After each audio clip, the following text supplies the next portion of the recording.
Ang kwento ni Tomby. Ang kwentong ito ay hango sa totoong buhay. Mula ito sa isa nating tagapakinig. Karanasan ito ni Lito. Walang eksaktong taon. Probinsya ng Aklan. Nang mga panahong ito, tuwang-tuwa si Lola Miling habang nakatitig sa mga batang nagtatakbuhan sa lilim ng mangga. Kabilang sa mga ito ang apo na si Toto, 7 anyos. Ganito ang madalas sa tagpo sa araw-araw. Ngunit may napansing kakaiba ang matanda ng araw ngayon. Lito, kilala mo ba yung batang yan? Yung nakaupo sa sagingan. Kanina ko pa siya napapansin. Hinintay ko lang lumapit sa mga bata. Hindi namang kumikilos.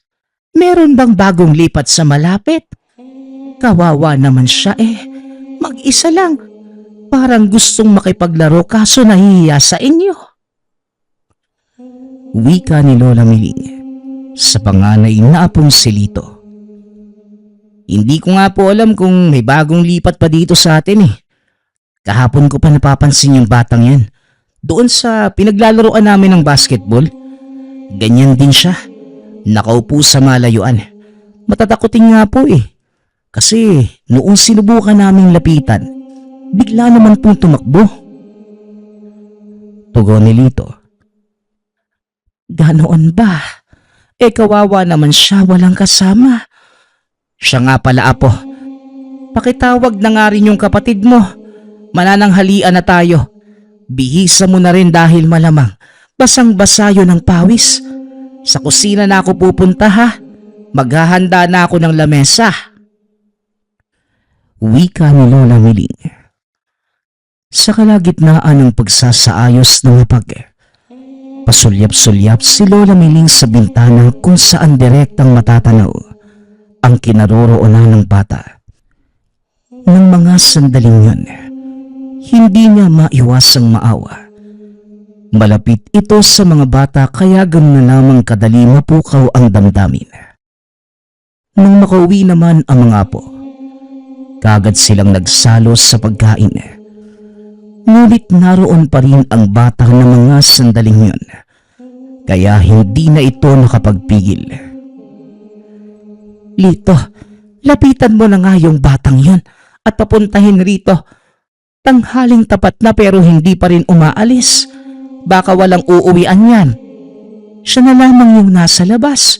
Nakauwi na si Toto at yung mga kalaro niya. Puntahan mo na at papakainin natin. Wika ni Lola Miling. Kagad naman itong naghanda ng pinggan at kubyertos. Lola, sigurado ka po ba? Parang kakaiba naman yung batang yan Ewan ko lang din pero ang sabi po ng kaibigan kong si Makoy, duda siya na matino yan Sa enerhiyang inilalabas ng batang yan, nasabi pa nga ni Makoy na baka aswang yan. Wika ni Lito. Dali-dali naman itong hinampas ni Lola Miling dahil hindi nagustuhan ang inasal ng apo. Ay nako, ikaw Lito, kung ano-ano kagad yung sinasabi mo. Ang dali mong manghusga ng tao. Yan na ba yung napapala mo sa pakikipagbarkada sa Makoy na yan? At sa iba pang kung sino-sinong tambay dyan? Umayos ka Puntahan mo na yung bata. Nang makakain siya rito kasabay natin. Wika ni Lola Miling. Napakamot na lamang sa ulo si Lito. Labagman sa loob ay sumunod pa rin sa utos na matanda. Nilapitan niya ang bata ngunit tumayo ito at dahan-dahang naglakad palayo. Mababakas ang takot sa muka. Kagad namang nagpaliwanag si Lito. Bago pa tuluyang maging masama ang tingin nito laban sa kanya. Teka lang naman bata. Aba, kumakaasta ka. Parang kriminal ako Ito naman, naawa si Lola Miling kaya gusto niyang ayain kang kumain. Halika, punta tayo sa bahay. Mababait kami kaya wala kang dapat ikatakot. Wika ni Lito. Iniabot niya ang mga kamay. Ngumiti na rin para bumigay ang bata. Hanggang sa nagtagumpay naman itong madala sa tahanan. Ngunit habang tumatagal, hindi nagiging komportable. Pakiramdam ni Lito ibang nilalang ang kasama. Nakaupo ito sa tapat niya. Tahimik lamang na kumakain. Habang si Lola Miling naman, salita ng salita kahit hindi sumasagot ang bata.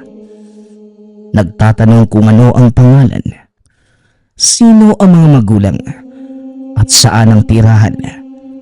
Ngunit wala itong nakuhang sagot.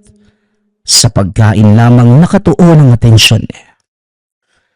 Sa kabilang banda naman, tinitigan ni Lito ang bata. Kagaya ng napag-usapan nila ni Makoy, kakaiba nga ang presensya nito. Hindi rin nakaligtas ang masamang amoy na dahan-dahang umaalingasaw. Naguguluhan pa nung una kung saan ang gagaling. Lola, wala ka bang napapansing nangangamoy? Parang may malansa pero imposibleng galing sa pagkain eh. Dahil gulay lang naman yung ulam natin. Ilang araw na rin tayong hindi nakakakain ng anumang karne. Wika ni Lito. Oo. Meron nga pero baka galing sa labas. Alam mo na nasa unahan lang yung tambakan ng basura. Mahangin din baka natangay ang amoy. Tugon ni Lola Miling. Hindi po, Lola. Parang galing sa batang yan, oh. Hoy bata, ilang araw ka na bang hindi nakakaligo at ang baho mo? Daig mo pa yung isda sa pagiging malansay. Diretsahang wika ni Lito sa bata. Napatingin ito sa kanya ngunit kagad ding nag-iwas, kasabay ng pagtakbo sa labas ng tahanan. Dahil dito, mas lalong lumakas ang duda niya na totoo ang sinasabi ng kaibigan, na posibleng hindi ordinaryong tao ang batang yun. Ay nako Lito, napakabastos mo talaga. Kitang nahihiya na nga yung bata. Pinagsabihan mo pa ng masasama. Umalis tuloy. Umayos ka talaga dahil kaunti na lang ang kulang. Malilintikan ka na sa akin. Wika ni Lola Miling. Tumawa na lamang si Lito. Nagpaliwanag kung bakit yun ang sinabi ngunit ayaw maniwala ng matanda. Napabuntong hininga na lamang siya at binalingan ang bunsong kapatid para balaan. Toto, tandaan mo yung itsura ng batang yun ha. Huwag kang makikipagkaibigan o kahit na lumapit kasi hindi siya kagaya natin na tao. Isa siyang halimaw. Gusto mo bang makipaglaro sa ganun? Kakainin ka tapos papatayin. Sige ka. Pananakot ni Lito. Kagad namang umiling si Toto. Sila na lamang dalawa ang nagpatuloy sa pagkain dahil nawala ng gana si Lola Miling. Umalis ito at nagpunta ng sala para makinig sa radyo. Pagsapit ng hapon, bumalik si Lito sa bakanting lote kung saan sila madalas na naglalaro ng basketball kasama ang mga kaibigan. Sila pa lamang ni Makoy ang dumating. At habang nagpapamalas ng galing sa paglalaro, napag-usapan nila ang bata. Makoy, nakita ko ulit yung bata kahapon. Yung sinasabi mong hindi ordinaryong tao. Nakasama ko pa nga saglit eh. Nakasalo pa sa pagkainan. Tama ka nga. Kakaiba yung presensya niya tapos nangangamoy malansa na parang may langis sa katawan. Ewan, hindi ko mailarawan ng mabuti tsaka masakit sa ilong eh. Wika ni Lito. Naku, unang tingin pa lang, duda talaga ako na isa siyang aswang eh. Hindi naman sa nagmamagaling pero alam mo naman na ang tingero yung yumao kong Lolo Teresito eh. Nagkukwento siya sa akin kaya may alam ako sa mga bagay-bagay pagdating sa ganyang nilalang. Minsan pa nga akong tinuruan kung paano mamuksa eh. Kaso hindi ko lang naituloy ang pagsasanay ko. Kasi ayun, sumakabilang buhay si Lolo. Basta Lito ha, huwag kang magpapalin lang sa batang yun. Masama talaga yung kutob ko sa kanya. Tugon ni Makoy. Maiba nga tayo. Paano natin malalaman kung ano yung pakay ng aswang sa isang lugar? Pati yung mga kilos na kahinahinala. Para naman may alam ako kung sakaling may babalaking masama yung batang yun. Maganda yung katanungan mo. Pero limitado lang yung alam ko, baka makulangan ka. Base sa mga natutunan ko kay Lolo, huwag mong gamitin yung mga gamit ng isang taong aswang. Dahil posible kang mahawa. Tapos kung napapansin mong may inuusal na salita o kahit sa tahimik na paraan, pambibiktima na yan. At kung masyado ring malapit sa mga bata, lalo na sa sanggol. Naku, yan lang yung mga natatandaan ko eh. Pagpapaliwanag ni Makoy. Tumigil sila sa paglalaro nang mapansin ang napag-usapang bata. Nasa kalayuan lamang. Ngunit titig na titig sa mga kabataang naghahabulan sa malawak na kapatagan. Wala itong ibang ginawa, kundi ang titigan ang mga batang naghahabulan. Saka na lang tayo maglaro ha. Bantayan natin yung isang yan. Baka kung ano pa yung gagawin eh. Mas mabuti nang mapansin natin kagad. Wika ni Makoy. Naupo sila sa tabi. Palihim na nagmasid sa bata. Malayo man ang distansya, malinaw pa rin nakikita ang mga kilos. Nanatili itong tahimik makalipas ang ilang sandali. Umabot pa ng ilang oras ang pagtingin sa paligid. Sa mga kabataang naglalaro lamang ang mga mata. Ni hindi man lamang ito sumulyap sa kanila. Sina Makoy at Lito na ang nagreklamo dahil palubog na ang araw ng araw na yon. Ano ba yan? Masakit na yung puwet ko kakaupo ah. Nangangalay rin yung mga paa ko kakatayo. Upo-tayo lang yung nagagawa natin eh. Paggabi na, parang wala namang balak kumilos yung batang yan. Sa tingin mo ba, nagsasayang lang tayo ng oras kakabantay? Tanong ni Lito. Tinitigang mabuti ni Makoy ang pasli. Dahan-dahang kumunot ang noo nang mapansin ang paggalaw ng bibig nito. Meron itong sinasambit na kung ano. Dali-dali siyang tumakbo palapit at sinigawan. Aba, Loko! Uy bata, anong ginagawa mo ha? May sinasabi ka ano? Orasyon ba yan? Uy, bumalik ka nga rito! Wika ni Makoy. Hinabol ng binata ang bata. Sumunod din si Lito kahit nagtataka. Pati ang mga kabataang naglalaro at iilang tambay ay napapatanong na sa bulang nangyayari. Hanggang sa nakarating sila sa kabilang sitio. Napasuot sa kakawian at doon napahinto. Hindi nila naabutan ang bata. Kumpirmado Lito, aswang nga yung batang yun. Nakita mo ba kung paano niya ako tignan noong sinigawan ko? Malinaw sa reaksyon niya na meron siyang binabalak na kasamaan. Wika ni Makoy. Hindi na nito naitago ang galit. Pinagsisipapa ang mga halaman sa tabi. Kung ganun, tama nga yung hinala natin. Makoy, ano nang mangyayari? Sa tingin mo ba, may epekto yung kung ano mang mga sinabi mo kanina? Oradon? Ano yun? Tanong ni Lito. Orasyon yun pare. Hindi ko alam eh. Pagtingin ko kasi umuusal na kagad. Sana naman wala. Kasi kung meron, mukhang mapipilitan akong hiramin yung kagamitan ni Lolo Teresito para mapuksa yung aswang na yun. Magtago man siya kahit saang lupalop. Mahahanap at mahahanap ko siya. Seryosong wika ni Makoy. Kagad namang napatingin si Lito sa kanya. Hoy, yung anting-anting sa kagulok yung tinutukoy mo, di ba? Makoy, huwag ka nga magbida-bida.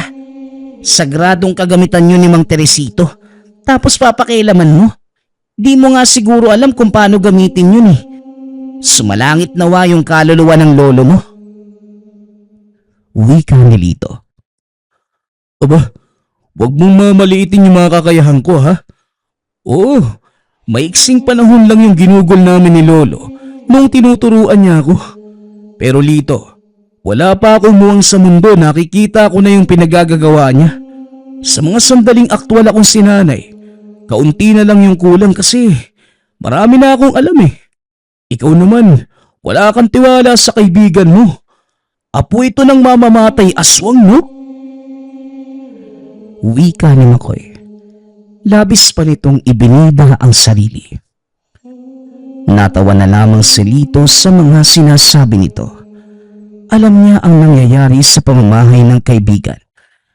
Dahil minsan nang bumisita sa tahanan nito at nanood sa galaw ng yumaong manunugis. Ngunit ang hindi niya kayang paniwalaan ang kakayahan ni Makoy na humawak ng mga kagamitan sa pamumuksa ng aswang. Makauwi na nga lang. Pumasok yata sa ulo mo yung hangin noong nagtakbuhan tayo eh. Kaya ang taas ng lipad mo. Puro ka kalokohan eh. Marunong ka dyan. Tara na nga. Wika ni Lito. Nauna na ito sa paglalakad. Ipinagtanggol pa ni Makoy ang sarili, ngunit hindi niya na ito pinakinggan. Pagkabalik ng tahanan, naabutan ni Lito si Lola Miling, nakakagaling lamang sa kapitbahay. Sabay silang dumating mula sa kani-kanilang mga lakad. Magtatanong sana kung ano ang ginagawa nito roon. Hindi ugali na matanda ang sumadya sa ibang tahanan. Kaso nga lang naunahan siya nito. O Lito, naku, wag kang umalis ng tahanan ha. Tignan mo yung apo ni Aling Dina. Iyak ng iyak kasi masama yung pakiramdam. Ang taas-taas ng lagnat. Ayaw nagwawala pa. Ang sabi nila, baka nagkasala sa mga engkanto. Kaya naggaganon. Wika ni Lola Miling. Wala si Lola.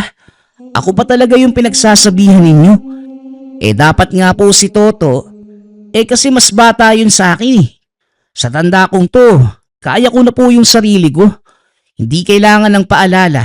Nag-iisip din naman po ako, no? Tugon ni Lito. Ay, nako. Yan ka na naman, apo. Ayusin mo yung pagsagot kung ayaw mong malintikan, ha?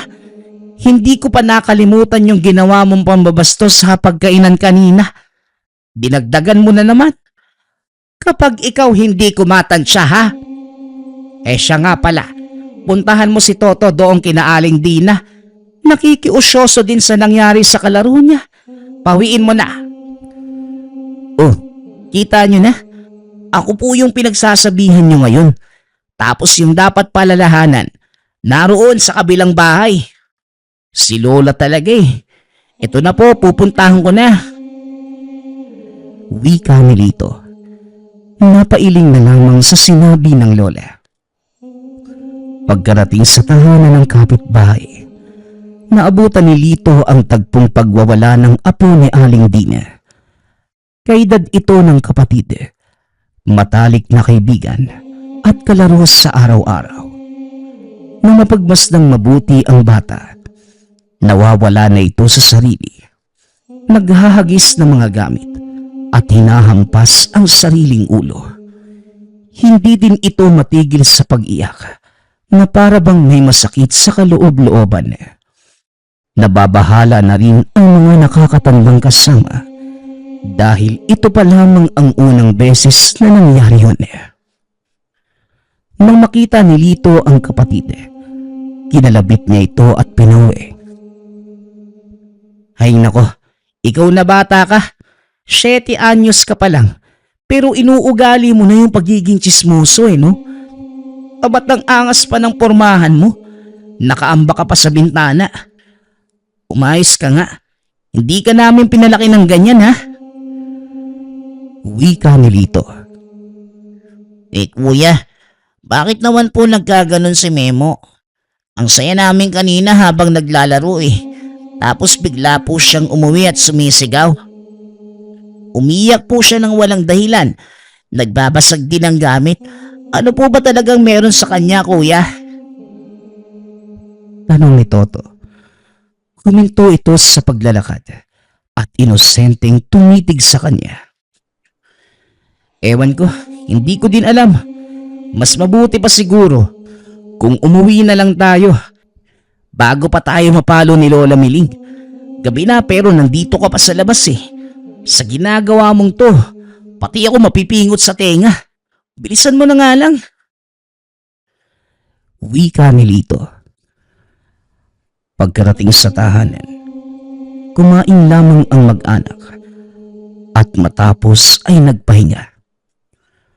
Makalipas ang ilang mga oras, naalimpungatan si Lito sa ingay ng kapitbahay. May distansya naman sana kaso sa sobrang tahimik ng paligid. Madidinig mo ang pag-iyak ng bata. Ang apo ni Aling Dina. Hindi siya makatulog kaya sa sala na lamang naupo. Hinihintay kung kailan matatahimik. Ngunit pumatak na lamang ang madaling araw. Ganoon pa rin ang sitwasyon At dahil sa galit, sumilip ito sa bintana para tignan kung pwede bang lumabas. Balak pa sanang makiusisa sa nangyayari. Ngunit pagkabukas pa lamang ng bintana, bumungad na ang kung anong nakadapang nilalang sa lilim ng manggahan. Pagapang-gapang ito, dali-daling kumuha ng bateryang flashlight si Lito para ilawan yun. Ngunit nang mapansing nag-iba ang hugis ng anino at naging tao bigla, hindi siya nakakilos ng mga sandaling yun. Nagulat ito sa nakita. Manatiling kasunod na namalayan ay ang sigawan mula sa tahanan ni Aling Dina. Lito, huwag kang magkakamaling lumabas ha. Hindi natin alam kung ano yung nangyayari. Baka mamaya may masamang loob tapos madamay pa tayo. Diyan ka lang. Pagpigil ni Lola Miling sa tangka niyang paglabas, nakita niya si Makoy na tumatakbo papunta sa kabilang bahay, kaya gusto sanang pumunta. Lola, naroon naman po si Makoy Mas mabuti nga na pumunta rin ako para makatulong Baka mamaya kung ano na yung nangyayari doon. Kawawa naman, puro mga bata yung kasama ni Aling Dina. Pagpupumilit ni Lito. Aba, bakit naman Aber? May magagawa ka ba para lumabang kung sakaling may masamang taong nanloob roon? Magtigil ka nga. Wika ni Lola Miling. Kaya wala nang nagawa si Lito kung hindi pakinggan na lamang ang ingay sa labas. Ilang sandali pa hindi lang naglalakihang boses ang madidinig. May sumisigaw pa ng aswang. Nako, hindi pala masamang tao ang nanggugulo sa mga oras na ito. Isa palang halimaw. Diyos ko, ilayo nawa sa kabahamakan ng mga tao rito sa atin. Wika ni Lola Miling. Sinara nito ng maayos ang mga bintana at pinto sa pag-aalala para sa kanilang kaligtasan. Sa kabilang banda naman, sinikap ni Lito na malaman ang nangyayari sa labas. Lumipat ito sa kanyang kwarto at doon nakiusyoso.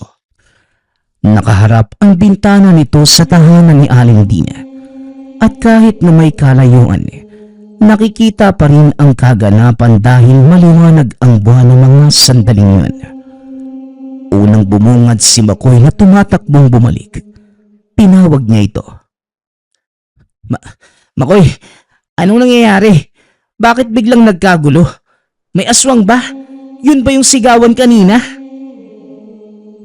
Tanong ni Lito.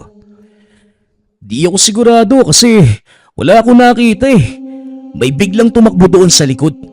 Sumigaw sila na aswang kaya hinabol ko kagad. Pero wala naman akong naabutan. Wala din akong napansing amoy ng aswang. Baka nagkamali lang sila. Alam mo naman yung mga tao rito sa atin. Basta gabi at mayroong kaluskos, may isip kagad na aswang yun. Pagpapaliwanag ni Makoy. Sandali, yan yung gulok ng lolo mo, hindi ba? Bakit dala-dala mo? Makoy, Nagpapabida ka na naman no. Isauli mo nga yan sa lagayan bago pa magamit sa mali. Ito talaga, nagbibida-bida na naman. Wika ni Lito nang mapansin ang patalim na nakasukbit sa tagiliran ni Makoy. Hoy, huwag mo nga ako malitin sabi. Anong magamit sa mali? Tsaka, anong akala mo sa akin? Tatanga-tanga. Marunong ako at alam ko kung saan, paano at kailan ito gagamitin. Wala ka talagang tiwala sa akin no? Maghintay ka. Dahil balang araw, makikita mo kung gaano ako kahusay pagdating dito. Wika ni Makoy. Nek mo. Umuwi ka na nga lang. Tahimik na rin naman yung kabilang bahay. Mukhang wala nang problema.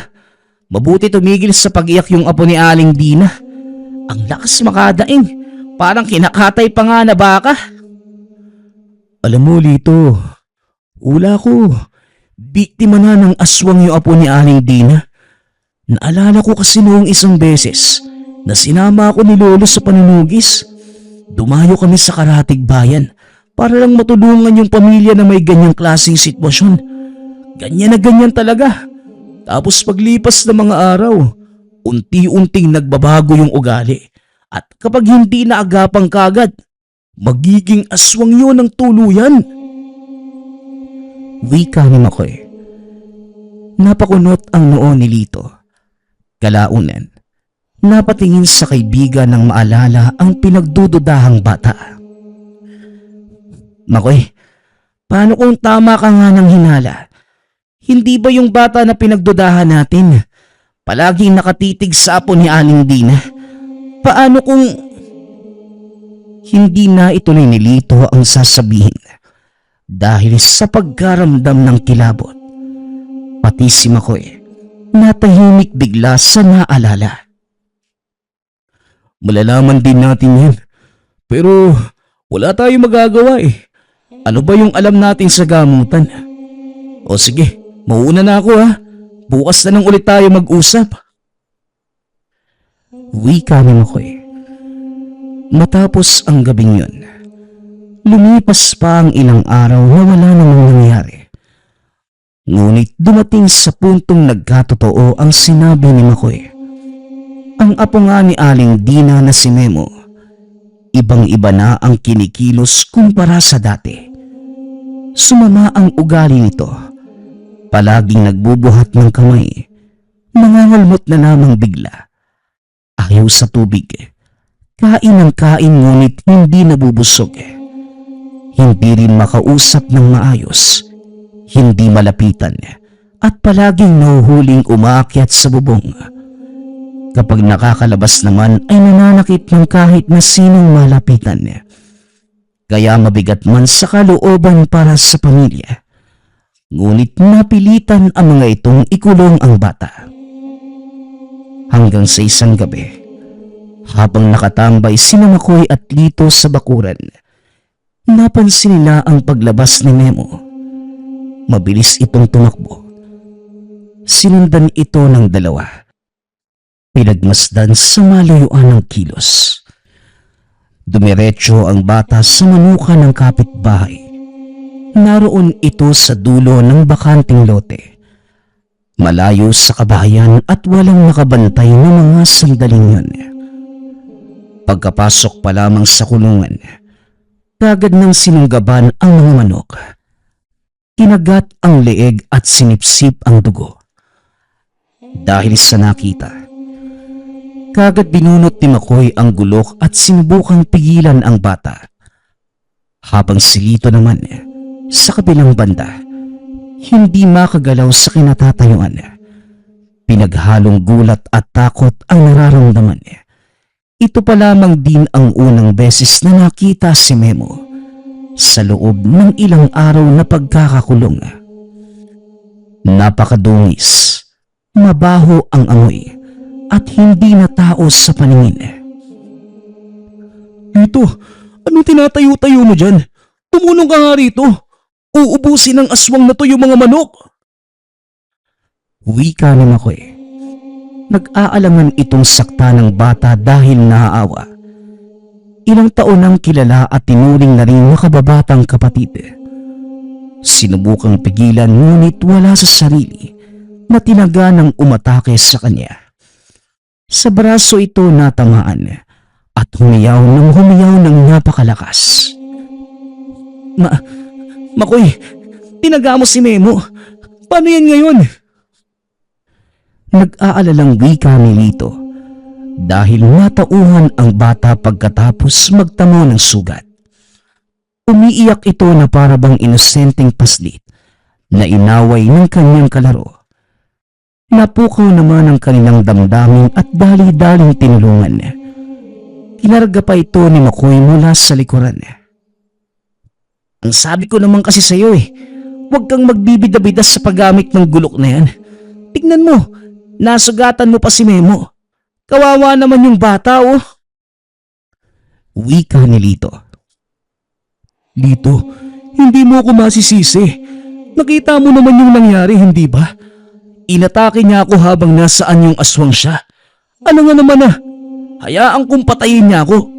Eh di, ako naman yung nasa masamang kondisyon kung nagkataon. Wika ni Makoy. Napahinto ang dalawa sa kalagitnaan ng bakanting lote nang makitang paparating si Aling Dina. Kasama nito ang asawa, parehong nag-aalala. Kagad namang sinabi ng dalawang binata ang totoong nangyari. Ngunit hindi naniwala ang matanda. Sa halip sila pa ang nasisi.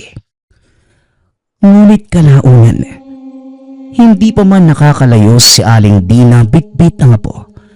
Bigla siya nitong sinunggaban at pinagkakalmot. Dali-dali nila itong sinaklalongan. Si Makoy ang humabol sa bata. Samantalang si Lito naman ang tumulong sa matanda. Sa likuran ng manukan nagpunta si Memo. Anyong aswang na ito. Huminto roon at hinintay ang pagdating ni Makoy. Sa sandaling nagkaharap ang dalawa, kagad silang nagsagupaan. Naging maingat si Makoy at inalala ang mga natutunan. Hindi nagtagal ang laban. Dahil nakatsyempo ito kagad. Isa pa sugatan na ang aswang. Pagkatapos ng ilang beses na pagtaga ay bumalagta na lamang ito. Sinubukan pang lumaban ngunit tuluyan ng nalagutan ng hininga. Napabuntong hininga na lamang siya at napatitig dito. Makalipas ang ilang sandali ay dumating si Mang Omeng kasama si Lito. Parehong nagulat sa nadatnan. Pasensya na po, pero kailangan ko talagang gawin yung nararapat Isumpa niyo na lang po ako sa ginawa ko sa apo niyo. Maluwag ko po itong tatanggapin. Wika ni Makoy sa matanda. Hindi nakapagsalita si Mang Omeng ng mga sandaling yun. Nanginginig na lumapit sa bangkay ng apo. Ano pa nga bang gagawin kung isang halimaw na ang kaharap natin? Hindi kita masisisi, Makoy. Pero masakit tanggapin ang nangyaring ito. Ito ang tanging naiwika ng matanda. Nang mahimasmasa ng lahat, inayos nila ang katawan at saka binigyan ng maayos na libingan. Pasikreto namang pinabauna ni Makoy ng papel na may nakasulat na orasyon ng kabaong. Matitiyak nito ang kamatayan ng aswang at wala ng pag-asang magbalik buhay kahit sa ano pang paraan. Isa ito sa tinuro sa kanya. Pagkatapos nag-usap sila kasama ang pamilya ng nasawi. Nagawa namang magpatawad. Ngunit hindi madaling kalimutan lalo na't mahal na mahal nila ang bata. Hayaan mong ang panahon ang maghihilom ng sugat mo at sa pamilya ni Aling Dina. Ang nangyari kasi, hindi madaling tanggapin. Baka sakaling paglipas ng panahon, unti-unti nilang makalimutan at makausap ka na wala ng bigat sa pakiramdam. Pero alam mo, Makoy, ang angas mo ng mga sandaling yun ah. Walang takot mong nilabanan yung aswang kahit na hindi mo alam kung ano yung kahahantungan. Pwedeng ikaw yung mamamatay sa engkwentrong yun eh. Hanga ako sa'yo pare. Pero sana mapatawad mo na yung sarili mo. Kagaya ng sinabi mo, ginawa mo lang kung ano yung nararapat. Hindi na madadaan sa anumang pakiusap yung nilalang eh. At walang ibang pagpipilian kundi puksain. Kasi kung hahayaan lang natin, darating yung araw na tayong mga tao yung bibiktimahin nila. Nakuha mo ba yung ibig kong sabihin? Mahabang wika ni Lito nang makita si Makoy na tahimik sa isang tabi. Oo naman, sa katunayan, masaya ako na sa wakas nagamit ko din yung tinuro ni Lolo. Pero ang hindi ko lang matanggap sa ngayon, bakit kailangan pa yung taong malapit sa atin? Si Memo, alam mo naman na parang kapatid na yung turing ko, pati sa lahat ng mga bata rito sa atin. Tugon ni Makoy. Alam mo, nangyari yung lahat ng to dahil sa batang napadpad dito noong araw. Dahil sa lecheng aswang na yun, may nadamay pa. Kung nasan man siya, sana tinutugis na. Muling wika ni Lito. Naging tanda ang nangyari hindi lang kina Makoy at Lito, kundi sa lahat ng tao sa sitio. Kaya sa tuwing may taong napapadpad sa lugar, kagad nilang pinagtutuunan ng pansin. Sinisita kung merong kahina-hinalang kilos.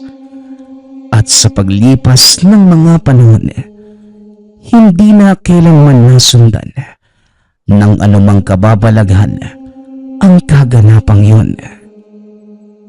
Ang susunod nating kwento ay mula sa isa nating tagapakinig. Taong 1990, Negros Occidental. Nang mga panahong ito, isang mangingisda sa karagatan na sakop ng San Enrique itong si Tonton. Panganay sa 8 magkakapatid. At ang ama ay isang paralitiko.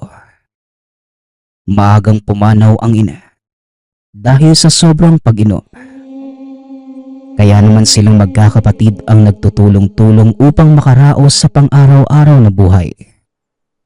Sa tuwing dadaong mula sa pangisda si Tonton, kagad namang nilalako ng 2 kapatid na babae ang huling isda. Kakain at magpapahinga lang siya saglit. Tapos maghahanda naman ito para maglagak ng mga panggal o yung panghuli ng alimang sa ilog. Sa ganitong paraan ay tatawid ng binata ang pang-araw-araw na pangangailangan. Maging ang gamot ng ama. Minsan isang umaga, umuwi si Tonton na walang huli sa kadahilanang nasira ang lambat. Dahil aksidente itong nadaanan ng barko. Medyo malalim na din kasi ang kanilang pinaglalagakan ng lambat at kadalasan ay may napapadaan pang mga barko. Tay, pasensya na po ah. Nasira po yung lambat natin eh. Wala po ako nahuli. Huwag kang mag-alala Tonton. Gamit lang yun, kayang palitan. Ang bahalaga anak, ligtas kang nakauwi dito. Puntahan mo ang Tiyo Ariel mo. Manghiram ka sa kanya ng labay para kahit papano makalakad ka ngayong umaga. Kagad namang umalis ang binata upang magpunta sa tiyuhin. Hindi naman siya nito tinanggihan. Dahil alam niyang si Tonton na lang ang inaasahan ng mga kapatid at ng imbalidong ama. Bagaman hindi masyadong gamay ni Tonton ang paggamit nito. Wala din siyang nagawa kundi ang makipagsapalaran. Kagad siyang nanghuli ng maliliit na alimasag upang gawing pamain. Pagsapit ng hapon, nagsimula na itong magladlad ng kanyang dalang labay. Humigit kumulang 200 metro ang haba nito. Merong mahigit 500 kawil. Isa-isa niya itong pinainan sa dalampasigan, kasama ang 2 pa niyang kapatid na lalaki. Habang nag-aarya ay tila naramdaman niyang may humila sa pisi. Hindi ito pangkaraniwan. Nakalutang pa ito sa tubig dahil hindi pa niya naibababa ang pabigat. Pinakiramdaman ng binata ang hawak na pisi. Laking gulat niya nang bigla na lang itong hinatak pa ibaba. Sa kasamaang palad, sumabit ang ilang kawil sa damit at nahulog sa tubig. Dali-dali itong naghubad at pinilit sumumpa sa bangka. Nang tuluyang makasampa, tinignan niya ang PC na nooy tuloy-tuloy pa din sa pagbulusok pa ibaba. Hindi na niya ito pinigilan. Sa halip ay naglagay siya ng boya o palitaw sa pinakadulo ng labay. Sa isip-isip ng binata, isang napakalaking isda ang humahatak nito. Kaya hinayaan na lang niyang mapagod bago hatakin. Hanggang suminto na ang paghihila nito. Sinimula ni Tonton ang marahang pag-angat ng PC.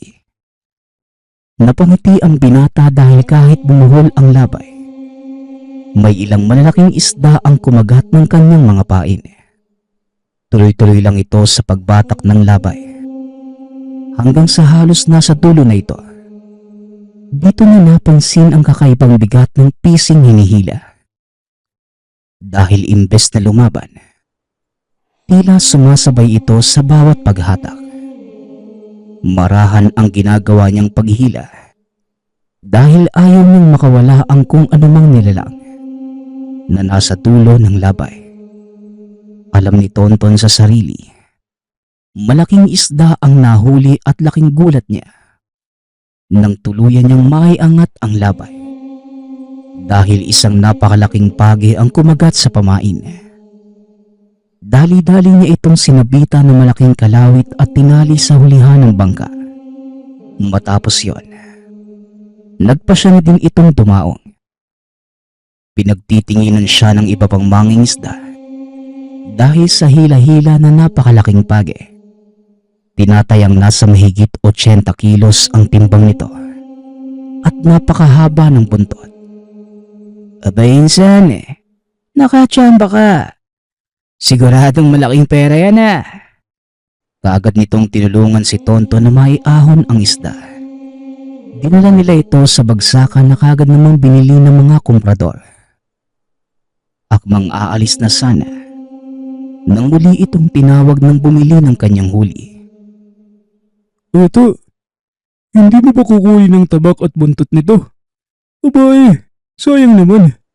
Hindi ko din magagamit to Nagtataka naman si Tonton dahil hindi naman niya ugaling mag-ipon ng mga bahagi ng katawan ng isdang nahuli. Ngunit nang ipaliwanag sa kanya ng lalaki kung ano ang pwedeng paggamitan sa tabak at buntot page, nagkaroon siya ng interes. Alam mo to, marami naghahabol nito lalo na ang mga manggagamot. Pangontra kasi ito sa mga aswang Lalo na ang tabak, nako. Pag naisaksak mo na ito sa katawan ng aswang, hindi na nila ito mabubunot. Agad itong tinanggal ng kumprador. Iniabot kay Tonton. Sinabihan niya din patuyuin ito ng binata sa araw kasama ng buntot. Ginawa naman yon ni Tonton at nang tuluyang matuyo. Laking gulat ng binata dahil tumigas ang buntot na tila isang latigo. Mahigit isang dipa ang haba nito. Ginawan niya ng hawakan para hindi ito dumulas sa kamay. Nang tignan niya ang tabak, nakita nito ang malalagari ng mga talim. Namangha ang binata dahil noon pa lang siya nakahawak ng tabak ng page. Isinabit niya ang buntot ng page sa itaas ng kanilang pintuan. Samantalang ang tabak naman ay ginawan niya ng espesyal na sisidlan. Ito ang dinadala sa tuwing mangiilaw o papalaot. At sa hindi inaasahang pagkakataon, nagamit ng binata ang tabak. Nung minsang nagpasama sa kanya ang tiyuhin ng mangilaw ng palos sa ilog. Habang naglalakad papunta sa mababaw na parte, nakarinig si Tonto ng tunog ng isang naglilimlim na manok. Kaagad niya itong binanggit sa tiyuhin. Ngunit sinabi nitong ibon lang ang may gawa nun. Hindi na niya ito pinansin. Ngunit sa kalagitnaan ng paghahanap nila ng palos na huhulihin, May biglang tumalon sa putikan. Kapwa silang nagulat at kagad itong inilawan ng tiyuhin. Isang matandang babae ang nakita nilang nakaharap sa kanilang dalawa. Nakabuka ang kamay nito na tila nakahandang sakmalin sila. Napangiti naman ang tiyuhin ni Tonton dahil kilala niya ang matanda. O Aling Tinay, gabi na. Ano ginagawa niyo dito sa ilog? Hindi naman nagsasalita ang matanda. Sa halip ay umaangil lamang ito sa kanila. Unti-unti din itong naglalakad papunta sa direksyon. At habang papalapit, unti-unting tumatayo ang buhok ng matanda. Biglang nanayo ang balahibo ng dalawa. Akmang tatakbo na sana sila ngunit hindi nila nagawa. Dahil hanggang tuhod ang putik na inaapakan nila. Napamura na lang ang tiyuhin ni Tonton. Kagad nitong binunot ang dala niyang itak. Ano ka ba namang aswang ka? Pati ba naman dito sa baryo natin nambibiktima ka? Dahil sa hindi sila makakilos na maayos, inantay nilang ang matanda ang makalapit para atakihin ito. Nakatulala pa din si Tonton ng mga sandaling yon. Dahil ito ang unang beses niyang makasagupa ng isang totoong aswang. Kagad naman siyang siniko ng tiyuhin. Nang makabalik sa ulirat ay binunot niya ang kanyang daladalang tabak. Nang makalapit na sa kanila ang matanda, winasiwas ng tiyuhin ang dalang itak. Tinatamaan niya ang matanda ngunit tila dumudulas lamang ang talim sa kanyang balat. Laking gulat ni Tonton nang biglang tumalon pa itaas ang elemento at dinambahan ang tiyuhin. Pinipigilan ni Tio Ariel na hindi siya makagat ng aswang. Ngunit napakalakas nito. Biglang kinagat ng matanda ang daliri ni Tio Ariel. Dahilan para maputol. Napahiyaw sa sakit ang tiyuhin. Ito ang nagpabalik kay Tonton sa ulirat. Walang pagdadalawang isip ng tinarak ang tabak sa likod ng aswang. Napahiyaw naman ito sa sobrang sakit. Nagpagulong-gulong ang nilalang sa putikan. Habang pinipilit bunutin ang nakatusok na tabak ng pagi sa kanyang likuran. Hanggang sa tuluyan na itong tumakbo palayo. Itinali ni Mang Ariel ng kanyang damit ang naputol na daliri. Inaya si Tonton na puntahan ang bahay ng matanda. Ngunit hindi sumang-ayon ang binata. Minabuti nitong dalhin ang tiyuhin sa ospital upang maagapan ang pagdurugo ng sugat. Walang hiyang Aling Tinay yun Magbabayad siya sa pagputol niya sa kamay ko. Binalaan din niya ang binata na mag-iingat dahil sa ginawa niya. Maaaring namarkahan na ito ng aswang. Pagka-uwi sa tahanan, kagad niyang sinalaysay sa ama ang nangyari. Simula ng gabing yon, naging alerto si Tonton. Bago siya umalis ng bahay para mangisda, nagsasabong muna ito ng asin sa kanilang pintuan. Itinuro ito sa kanya ng tiyuhin. Ngunit isang madaling araw, kakauwi pa lang ni Tonton galing sa pangingisda. At habang papalapit sa kanilang tahanan, may nakita ito na isang aninong tila nagtatago sa puno ng niyog. Pinili niyang pagmasdan ito mula sa malayo. Nanlaki ang mga mata niya nang tuluyang lumabas ang nilalang. Kulay itim ang balat nito. Kitang-kita ni Tonton ang kabuuang anyo ng elemento. Dahil sa sulo na iniwan niya sa labas ng tahanan. Wala itong saplot at ang balat nito ay parang napakakintab. Na tila punong-puno ng langis o isang uri ng malapot na likido. Nagpaikot-ikot ito sa labas ng tahanan. Tila may kung anong hinahanap. Nakita ni Tonton ang pagtalon nito sa bubong. At saktong nakatalikod sa kanya ang nilalang. Kaya kinuha niya ang pagkakataong yon upang tumakbo papasok sa loob ng tahanan.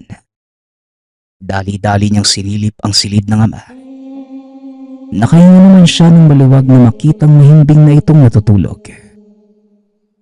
Marahan naman siyang naglakad papunta sa silid ng mga kapatid. Laking pasasalamat niya at nasa maayos itong kalagayan. Naupo si Tonton sa sala upang pakiramdaman ang pagkilos ng nilalang sa bubong. Marahan itong naglalakad at maya-maya ay tila hinahawi nito ang bubong na gawa sa kugon. Napatayo ang binata at kagad naghanap ng sandatang gagamitin. Hanggang sa maalala niya ang buntot pagi na sinabit sa pintuan ng tahanan.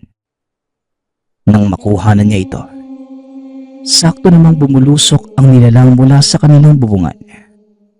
Dahilan para magising ang mga kapatid ni Tonton.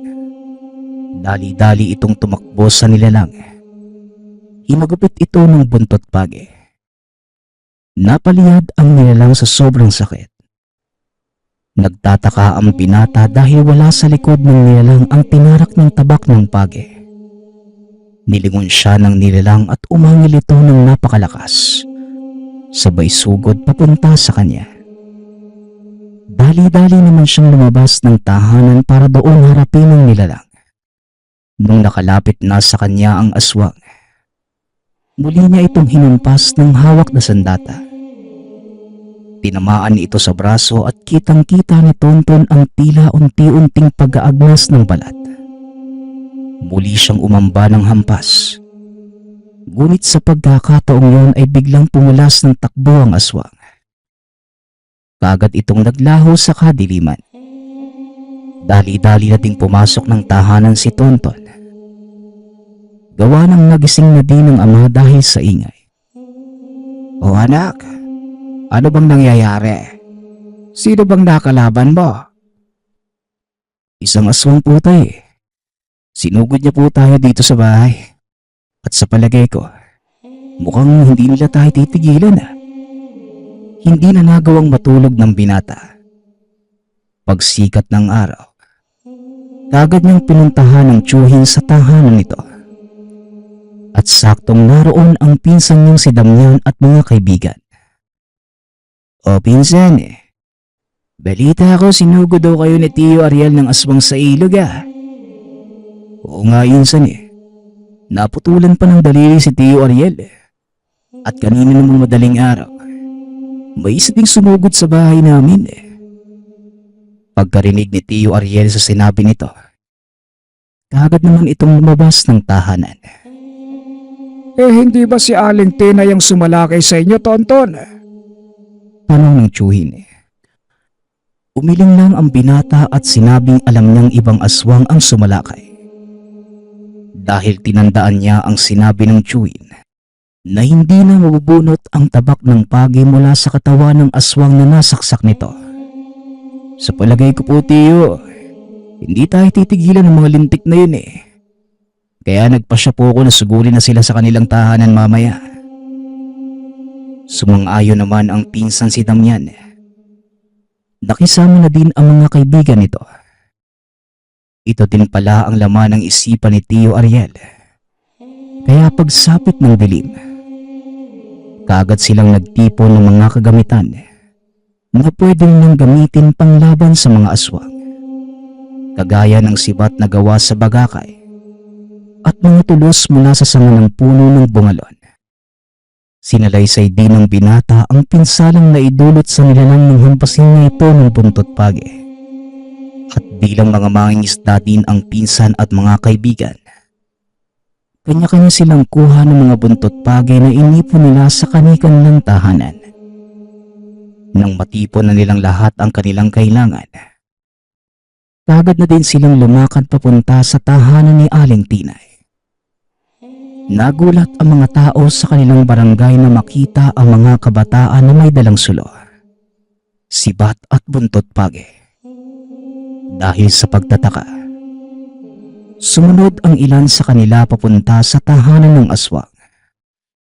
Pagkarating nila doon, nakita nilang nakaupo sa atangan ng bahay nito ang isang lalaki. At ayon kay Tio Ariel, ito ang anak ni Aling Tinay. Nakatingin ito sa kanila ng masama. Biglang tumayo. Naglakad ito papalapit sa mga taong bayang nagtipon sa harap ng tahanan. Anong ginagawa niyong lahat dito sa bakura namin? Bakit may dala kayong mga sulo? Kaagad namang sumigaw si Damian bilang tugon. Hoy! Huwag ka nang magmaang-maangan, Fausting. Ilabas mo ang nanay mong aswang. Mga walang hiya kayong aswang kayo. Bigla namang kumunot ang noo ni Osting na tila walang nalalaman. Ano bang ibig mong sabihin, Damian? Mag-iingat ka sa mga bintang mo at baka ipakulong ko kayo dahil sa pagsugod niyo sa tahanan ko. Ngunit nagmatiga si Damian. Akmang susugurin na sana niya ang tao nang bigla itong awatin ni Tonton. Sandali lang, insan. Osting, silalakay kami ng tsuhin ko noong nakaraang linggo. Habang nangiilaw kami sa ilog, positibong nakilala ni Tio Ariel ang nanay mo. Kaya hanggat maaari, makipagtulungan ka at umamin ka sa mga nangyari. Ngunit nagalit si Osting at kumuha ito ng itak sa loob ng tahanan. Maya-maya ay narinig ni Tonto na tila may nagsasagutan sa loob ng bahay. Nagkakandahulog na din ang mga gamit. Nagpa siya ang binatang pasukin na ito upang tignan, ngunit mahigpit niyang sinabi sa mga kasamahan na siya na lamang mag-isa ang papasok. At nang nasa pintuan na ito, nakita niya ang isang matandang babae na pinipigilan si Osting. Nakatalikod sa kanya ang matandang babae, ngunit nakilala niya ito. Wala din ang tabak ng paging itinarak niya sa likuran. Sandali lang, Osting. Uminahon ka muna. Patawarin mo kami. Maaaring nagkamali nga kami na napagbintangan. 2 beses kasi akong sinugod ng nilalang sa bahay namin. Kaya hindi mo din ako masisisi na ibintang ang nangyari sa inakala naming nanay mo. Kagad namang huminahon si Osting. Kinausap na maayos ang binata. Hindi aswang ang nanay ko, pare. May sakit siya at nakaratay na sa higaan. Kaya hindi ako naniniwala magagawa niya kayong tambangan sa ilog. Laking gulat ni Tonto nang sabihin ni Osting ang dahilan ng pagkakasakit ng ina. Ayon sa binata, may ginamot siyang niyanggaw ng isang aswang. At dahil sa napakalakas ng nilalang, kaya napinsala nito ng rebelta ang nanay ng binata. Kilalang manggagamot si Aling Tinay sa lugar. Kaya naman imposible maging aswang ito. Mukhang alam ko na kung sino may kagagawa ng pananalakay sa inyo, mga Riel. Nay, dito na po muna kayo. Kailangan ko ng tuldukan ang ginagawa ng impaktong to. Pinangunahan niya ang muling pagmarcha ng mga tao papunta sa totoong bahay ng mga aswang. Habang nasa daan, isinasalaysay nito kay Tonto na ilang beses na din niyang sinubukang sugurin ang mga nilalang. Ngunit palagi siyang pinipigil ng ina. Sa kadahilanang nag-iisa lamang ito at kulang sa kaalaman at sandata. Ngunit sa pagkakataong yon, nagkaroon ng kumpiyansa ang ina na magagawa nilang talunin ang elemento. Pagkarating nila sa mismong tahanan ng aswang, medyo nasa dulo na ito ng ilog at sakop na ng kabilang barangay.